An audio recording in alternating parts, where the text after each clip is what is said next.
Oi pessoal, estamos para mais um vídeo aqui do Demonstre. A gente está na série de vídeos entrevistando a Jade Lorena, que é formada em controle ambiental e está se formando em ciências biológicas. Estamos aqui com o Filipe e a gente está falando de questões... Oi Filipe.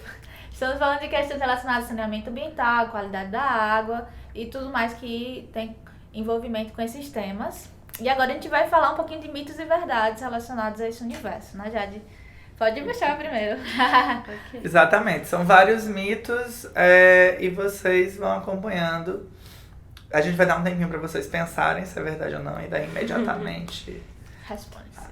Assim. Água engarrafada tem prazo de validade?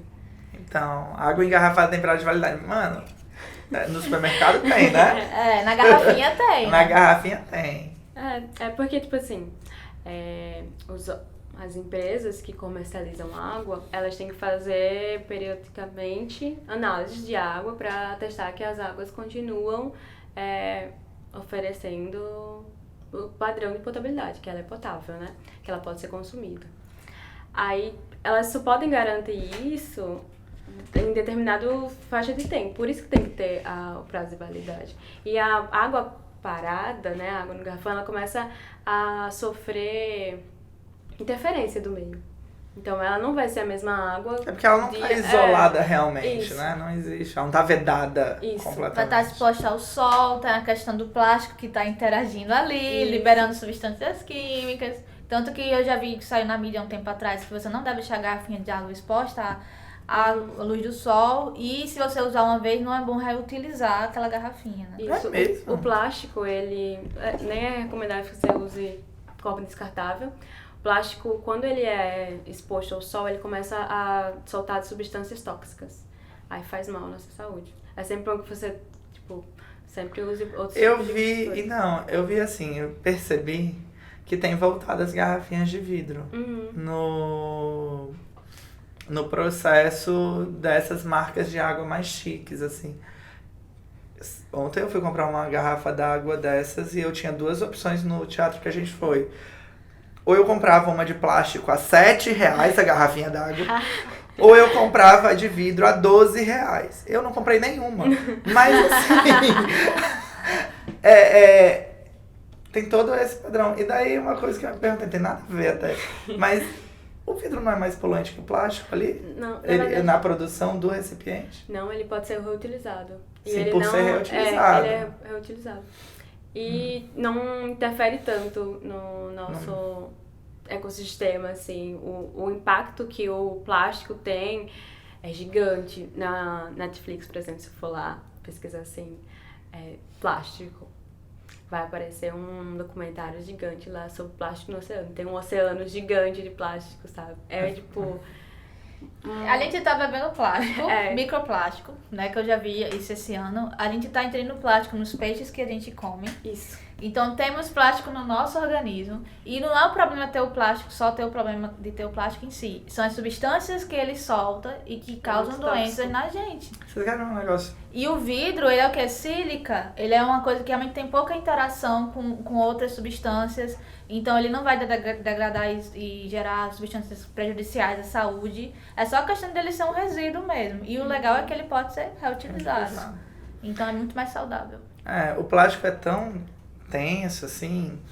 Tem vários videozinhos torturantes, até vejam e não vejam, não sei, que são de pescadores e tratadores que eles tiram os plásticos dos animais, principalmente nessas ONGs.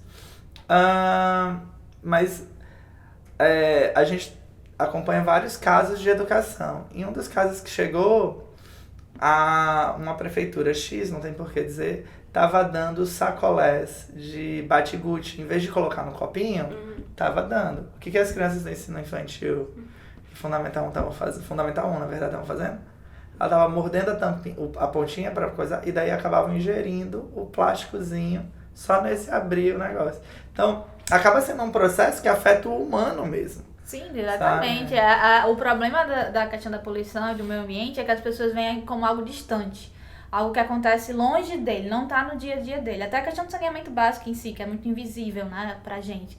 Então, se eles tivessem noção do efeito que esse plástico causa à própria vida dele, do efeito que esse plástico causa ao ambiente que ele tá, a todos os recursos naturais, eu acredito que teria uma mobilização muito maior. Isso. Vamos pro segundo mito? Vamos. Olha, Vamos. grande. Tchau. Água alcalina com pH mais básico é a mais indicada para beber. E ó a propaganda aí, ó. Já tem esse lance do pH mais básico, inclusive para tratamento terapêutico. Tem um monte. Eu já ouvi falar até, porque assim, o câncer ele acidifica o ambiente quando ele tá interagindo, né? Isso é um fato. Então as pessoas focam muitas vezes em trocar uma dieta mais ácida para tornar a dieta mais básica, para deixar o ambiente menos favorável para questão do câncer, que eu acho que faz até sentido, não como único tratamento, por favor, não abandone os tratamentos que existem, mas eu acho que é algo que pode auxiliar. E a questão da água alcalina talvez seja nesse sentido, né? Que eles têm essa ideia, não sei, o que é que você disse? Mas, na verdade, porque assim, a norma, ele predispõe os padrões, né, que a água deve ter para ela conseguir ser potável, ok. Aí, pH, ele tem uma faixa ideal, 6,5 a 8,5. Nem tão ácida, nem tão alcalina. Intermediária, neutra. Então, se a água está dentro daqueles padrões, ela está ótima para ser consumida. Nem não alcalina, nem tanto, nem ácida tanto. Né? É importante entender que existe uma média ali que tem que ser seguida, não adianta... Porque a gente tem nosso próprio ecossistema, nosso corpo humano, e ele tem um ótimo de acidez e alcalinidade para ele funcionar. Todo animal tem isso. Então, se você torna um ambiente fora daquele ótimo, você vai tornar esses processos que normalmente ocorrem num ambiente mais desfavorável para que eles ocorram. Desregular. É isso. É isso, vamos pro próximo. Deixa eu pegar outra. A seca piora a qualidade da água. Então. Nossa, eu nunca ouvi falar disso.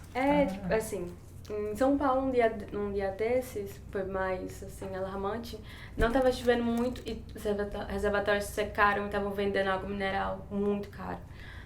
Um dos problemas é os reservatórios, eles secam, né? Não tá chegando água.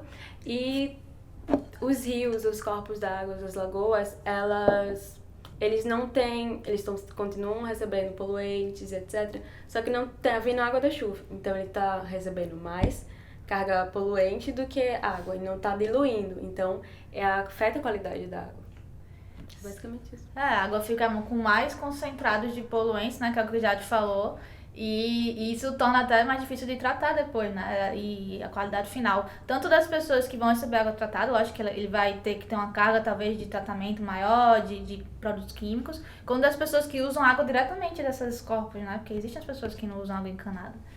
E aí torna a situação mais complicada. Acaba que interagindo com peixes, tem gente que pesca, etc., que come daquela pesca, acaba se contaminando. Pois é. Bem complicado. Próximo mito. Deixa eu tirar aqui. Você quer tirar um? Não. Tirar assim. Água em garrafa. Ah, tá. Calma. Vai surgir a complementação dele, ele foi cortado. Mas vai surgir, foi um erro de situação. Vixe. Deixa ele em off, quando aparecer o complemento a gente complementa. Tá bom. Mas você pode falar o complemento se você sabe. Não deixa eu ser a oportunidade. Tá. Deixa eu ver aqui. Água não tá tratada causa doenças. Sim. Então, né? Como você pode falar disso, Jade? Então. A gente acho que tocou nesse ponto, né? Ainda agora.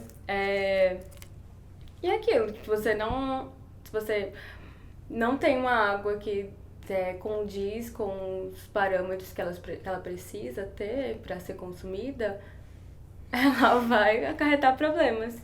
Como a gente falou, que vai ter uma desregulação no nosso sistema. Vai ter micro-organismos que podem causar doenças, pode ter bactérias, pode ter... Tudo. Sabe como é que é uma maneira bacana de mostrar? É a seguinte, ó. A água que é ótima pra você, não necessariamente ela é ótima pra você, porque ela não é ótima pra o que te atinge. Então, se a água tá ruim pra ti, ela vai estar boa pra vários bichinhos ali, várias criaturas, várias doenças se proliferarem. Então, E tem muita doença grave pela água, que acaba, por a gente não ver tanto, uma vez que felizmente, mesmo com os baixíssimos índices de saneamento, a água é tratada, e há uma busca pelo tratamento de água nos grandes centros, e nós vivemos em centros, mas a gente tem doenças, a doença do rato lá, qual que é? Leishmaniose. Leishmaniose. Tem diarreia, né? Uma coisa tão... A disenteria, mas a E. coli é uma das principais. a disenteria é um problema que mata a gente no Brasil. Principalmente criança. Principalmente crianças. Daí você quer ver Desidratado. um lance interessante, olha a situação da África. Você quer ver o quão grave é a contaminação da água? Olha quantas pessoas morrem de desinteria. É um percentual alarmante você ter 3% da tua população morrendo de desinteria. Eu acho chocante. É muito complicado. E é por isso que a questão do saneamento é tão relevante e deve estar sempre em pauta e sendo cobrada pela população.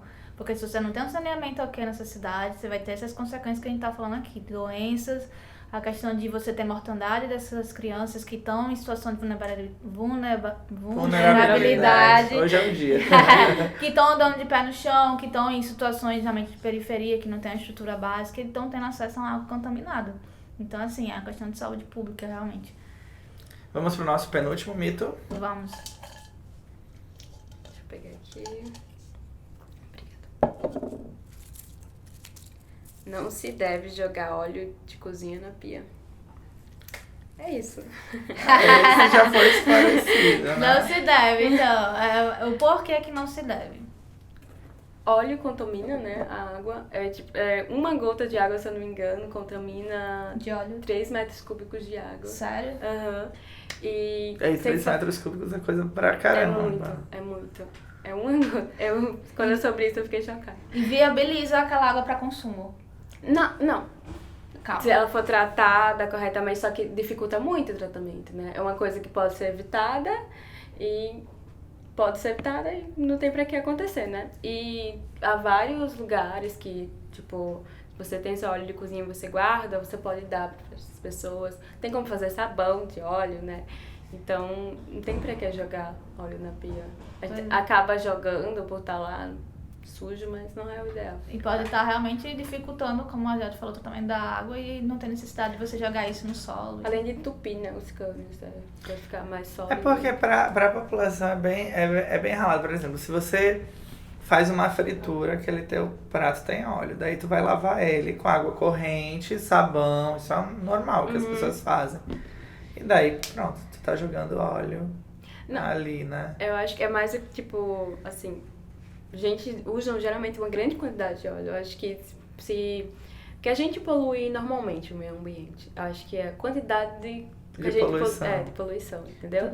É uma coisa normal, é uma coisa corriqueira. A gente tá poluindo, mas não é tanto assim. Tipo, o meio ambiente ele responde a isso, sabe? Normal. O problema é quando uma grande quantidade de óleo é jogada, isso. Isso acaba sendo muito recorrente. Mas se você, tipo, começar a jogar muito óleo, sempre lá. Pessoas que fazem muito pratos, que usam fritura e tal. Então é legal realmente você coletar isso e procurar um modo de... Você impacta, mas não impacta tanto. Você tem como... E o óleo, ele acaba funcionando de diferentes maneiras. Um exemplo simples é o óleo do carro. Quando você pega aquele óleo queimado, hoje em dia, felizmente, se você vai num local especializado, ele é obrigado a coletar esse óleo queimado e encaminhar para o destino. Mas pequenas oficinas, pequenos centros, ou as pessoas que trocam óleo em casa, não fazem isso. Tem do último, né? E daí o óleo que tá ali com ela. E daí o óleo queimado serve, por exemplo, para você passar no telhado, e daí evita cupim, evita diferentes colônias. Então tem maneiras de você estar utilizando esse material ao seu serviço e não poluindo o meio ambiente. Última! Água mineral é melhor que a de torneira. Aí, de água Engarrafada. Entendi agora. Engarra. Fácil. É como eu falei, tipo, a água ela tem que estar dentro de padrões para poder ser consumida e não acarretar tantos problemas. Então, se você tem uma água de torneira, se no seu município tem um tratamento bom de água, assim, aquele é atestado para você que aquela água pode ser consumida, então você não precisa tomar água mineral, né? Você não precisa ter um gasto a mais. Se você fizer alguma análise, eu quero ter certeza que a minha casa tem água ok, que não vai ter nenhuma interferência para mim. Pego, faço análise, tá testado, posso continuar bebendo. Se tiver algum problema, você pode colocar um filtro que pode corrigir. Não necessariamente você pode recorrer tanto à água mineral, se você não tiver condições pra Então podem existir realmente locais em que o tratamento é efetivo, é ponto de tornar a água potável para beber. Não, existem locais. Não, normalmente locais. esse é o correto, É o padrão. É porque, por exemplo, quando a gente pensa em filmes que você vê coisas nos Estados Unidos, algo do tipo, tu vê as pessoas tomando água diretamente da torneira. E aqui a gente tem esse pé atrás com a água da torneira. A gente prefere, muitas pessoas, né, que tem condições de comprar água mineral, porque não é barato, você prefere tomar de um garrafão de água mineral do que botar a água ali direto da torneira. Mas é uma desconfiança, acho que até pelo fato de saneamento não ser algo realmente cuidado como deveria, né?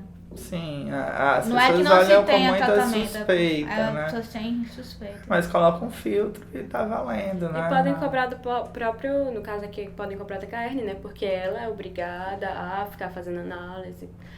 A sua própria conta de luz tem alguns parâmetros, de luz, ó, de água, tem os parâmetros, tipo lá, quantidade.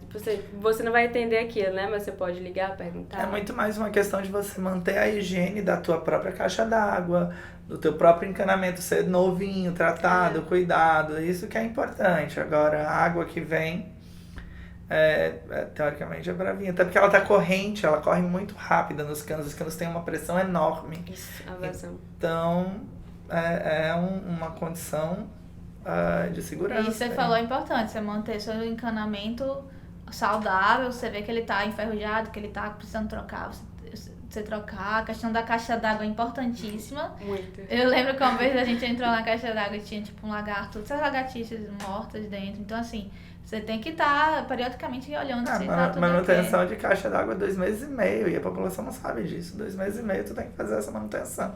Que é um lance que a gente briga muito em escolas, por exemplo. Que as manutenções de escolas são feitas por estados e municípios de ano em ano. Então é um negócio surreal. Isso é um caixa Então d'água tem gigante. que... porque daí tu vai encher lá, entra rato, entra bicho, os bichinhos vão entrar pra se alimentar. Quer ver uma situação normal? Sabe aquelas caixas d'água antigas muito altas? Sim. Pronto, bebida de pombo. Daí se tu parar pra pensar, mas é um fato, sabe? Daí casos de municípios que não cuidam dessas caixas d'água, de encontrarem sapo, de encontrarem tudo. Então tu tem que estar fazendo essa manutenção. É isso, né? É isso. Gostaram dos mitos? Comentem aí. Tchau, gente. Tchau.